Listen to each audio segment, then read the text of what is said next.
पाठ का पहला प्रश्न है, बाजार का जादू चढ़ने और उतरने पर मनुष्य पर क्या असर पड़ता है? तो इसका उत्तर होगा, बाजार का जादू से तात्पर्य उस स्थिति से है जब व्यक्ति बाजार की चकाचौंध देखकर उसकी वस्तुओं को खरीदने के लिए उत्सुक होता है। बाजार का जादू चढ़ने पर क्या प्रभाव होता है, पहले वे सुन लेते हैं। जिस प्रकार चुंबक लोहे को अपनी ओर खींचता है, उसी प्रकार बाजार का जादू चढ़ने पर मनुष्य उसकी ओर आकर्षित होता है। उसे लगता है कि मैं ये सामान भी ले लूँ, वह सामान भी ले लूँ। उसे सभी वस्तुएं अनिवार्य तथा आराम बढ़ाने वाली मालूम होती हैं। बाजार का जादू उतरने पर क्या प्रभाव होता है? उसका उत्तर होगा कि मनुष्य पर बाजार के जादू के उतरने का ये प्रभाव पड़ता है कि फैंसी चीज़ों की बहुतायत उसके आराम में मदद नहीं देती, बल्कि खलल ही डालती है। उसे लगने लगता है कि इससे थोड़ी देर गर्व ज़रूर महसूस होता है, पर इससे अभिमान की ग्लानि को और खुराक ही मिलती है। कहने का लेखक का भाव ये है कि धन होने पर मनुष्य अपना गर्व रोब दिखाने के लिए चीज़ें तो खरीद लेते हैं, लेकिन उनका कोई फ़ायदा उनकी लाइफ में नहीं होता।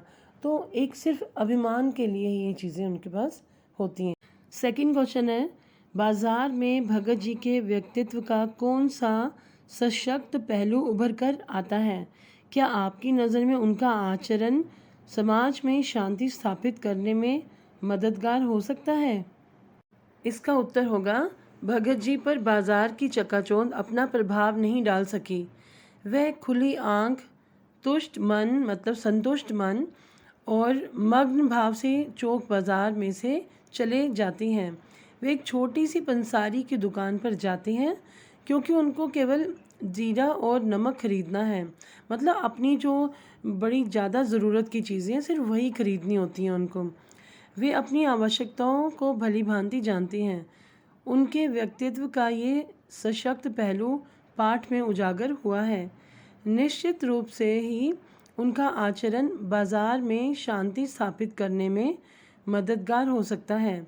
ऐसे आचरण वाले व्यक्ति बाजार से लाभ उठा भी सकते हैं और बाजार को सच्चा लाभ दे भी सकते हैं। इससे आपसी सद्भावना उभरती है और मानवीय गुणों का विस्तार होता है। थर्ड क्वेश्चन है, बाजारूपन से क्या तात्पर्य है?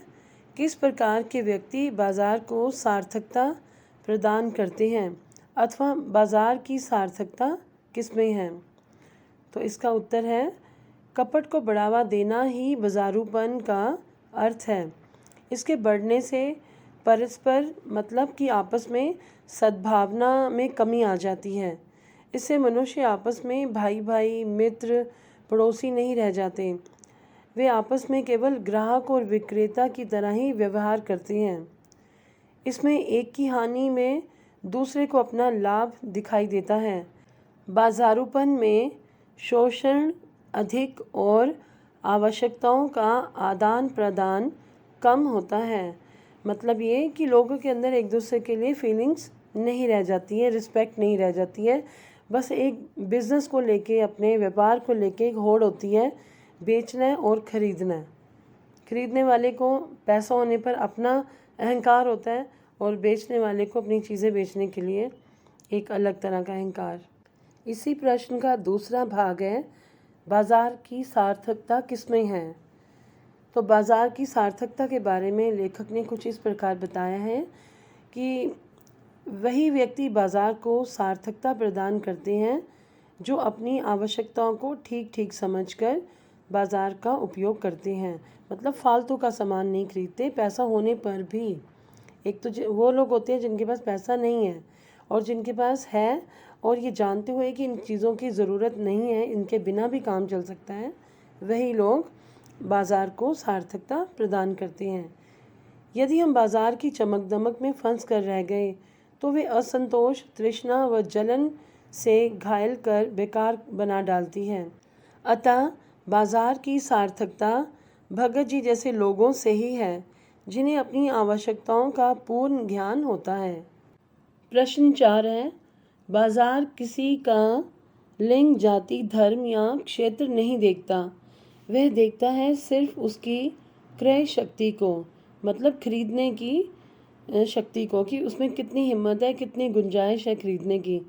इस रूप में वह एक प्रकार से सामाजिक समता की भी रचना कर रहा है। आप इससे कहाँ तक सहमत हैं? तो इसका उत्तर होगा, बाज़ार में सभी जाति धर्म व लिंग के व्यक्ति आते हैं और वे अपनी अपनी आवश्यकता के अनुसार वस्तुएं भी खरीदते हैं।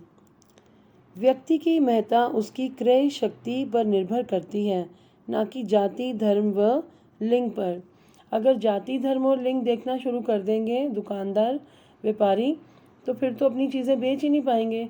तो कहीं ना कहीं वो समता ही दिखाते हैं, कि बराबरी दिखा रहे हैं, कि विक्रेता उसी ग्राहक को महत्व देता है जो अधिक खरीदारी करता है, चाहे वो किसी भी जाति और धर्म का क्यों ना हो।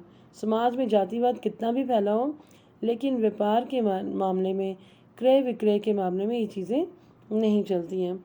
वहाँ पर सिर्फ पैसा देखा जाता है।